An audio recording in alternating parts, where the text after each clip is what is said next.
Number 5، نظریات پر بات کرے، ذاتیات پر بات نہ کرے، نظریہ پیش کرے، عقیدہ پیش کرے، افراد کی ذات پر بات نہ کرے، نظریات پر بات کرے۔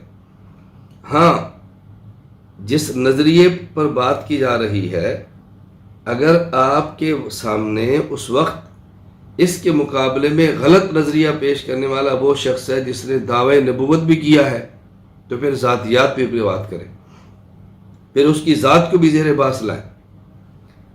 نبی اور مولوی میں فرق ہے۔ نبی کی جس طرح بات کو ماننا ضروری ہے، اسی طرح اس کی ذات کو ماننا بھی ضروری ہے۔ پہلے پیغمبر کی ذات، پھر پیغمبر کی بات۔ رسول اکرم صلی اللہ علیہ وسلم نے فرمایا لبثت فیکم عمرا، میں عرصہ دراز 40 سال تمہارے اندر گزار چکا ہوں۔ حل وجدتمونی صادقا ام کاذبا، تم نے مجھے کیسے پایا ہے؟ ترجمہ سمجھیں، تم نے مجھے کیسے پایا ہے؟ انہوں نے کہا جربناک غیر مرہ، ہم نے بار بار آزمایا ہے۔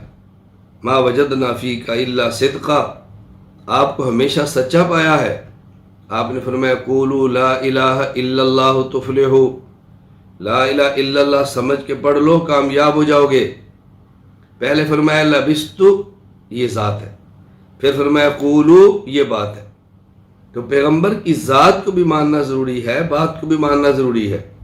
مولوی کی ذات کو ماننا ضروری نہیں، بات ماننا ضروری ہے۔